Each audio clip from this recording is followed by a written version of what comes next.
Avec son projet de réforme des retraites, le gouvernement Macron rêve de mettre fin à certains régimes spéciaux comme celui des agents RATP ou bien des industries électriques et gazières.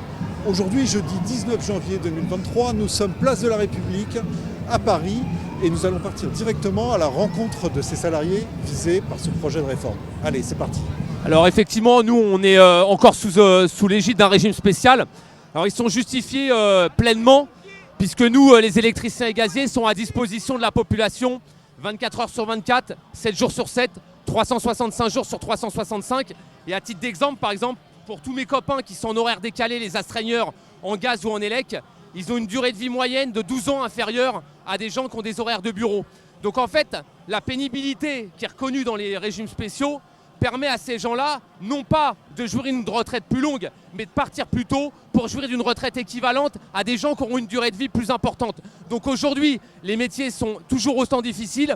Quand mes copains ils doivent sortir en plein hiver sur le réseau à Paris ou en montagne, c'est les mêmes difficultés qu'il y a 60 ou 70 ans. Et nous, ce qu'on dit aujourd'hui, on devrait élargir l'intégralité des régimes les plus protecteurs à l'intégralité de la population. C'est plus le régime général qu'on devrait réformer par le haut et diminuer la durée de cotisation et effectivement reconnaître la pénibilité qu'on a chez nous et l'étendre effectivement de la même manière au régime général.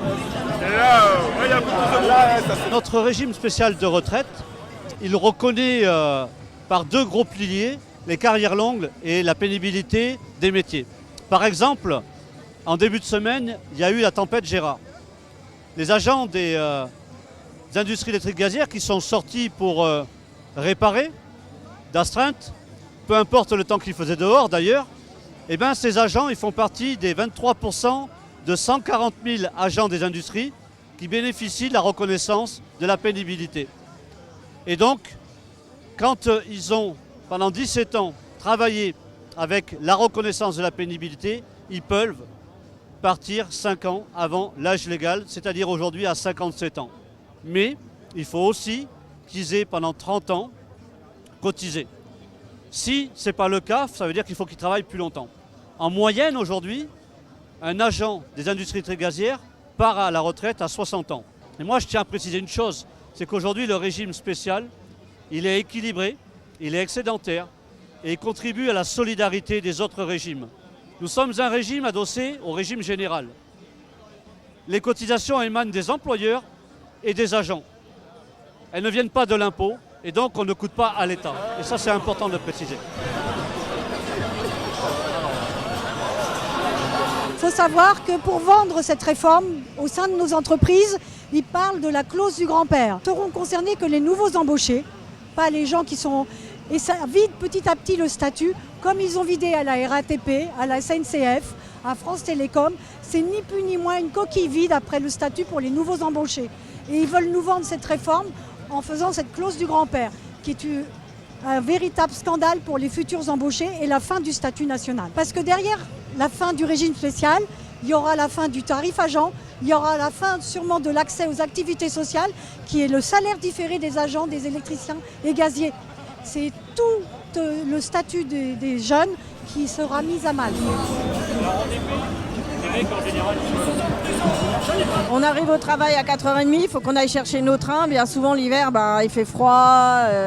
Le temps qu'on aille chercher nos trains, qu'on les mette en service, etc. Il est 5h, 5h15. Et après on part en ligne. Et on travaille pendant 6h30. Et pendant moi, 21 ans, j'ai fait que du matin, à 4h30. Et je peux vous dire que ça bousille la santé déjà au niveau du sommeil.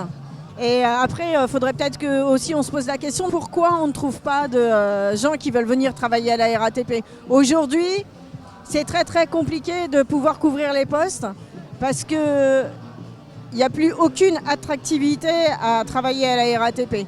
On travaille les jours fériés, on travaille en 3-8 et pour des salaires qui sont avec beaucoup de primes, enfin pas que avec des primes mais beaucoup de primes.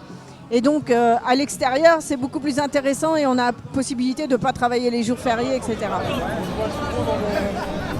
Ce qui est archaïque, c'est de vouloir faire travailler les gens plus longtemps. Justement, toute la bataille du monde du travail depuis 100 ans, c'est de se battre pour avoir un régime de retraite, pour pouvoir partir plus tôt, pour faire diminuer le temps de travail. Ceux qui sont archaïques, c'est eux.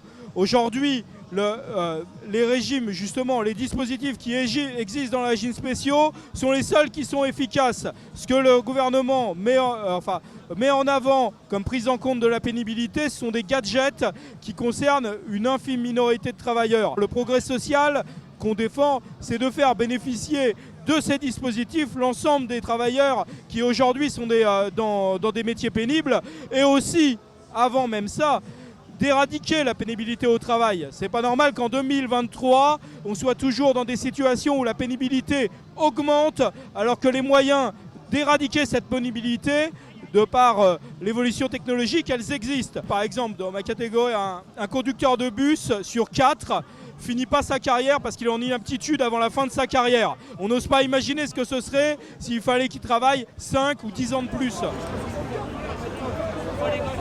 Au fur et à mesure du temps, ce régime spécial de toute façon va disparaître.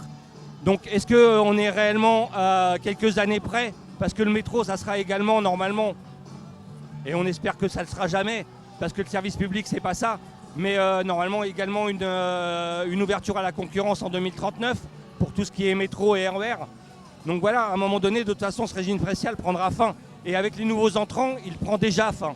Donc voilà, nous qui avons donné tout pour nos usagers, et non pas des voyageurs et des clients comme s'amuse à l'appeler notre président, oui, effectivement, le régime spécial est encore nécessaire.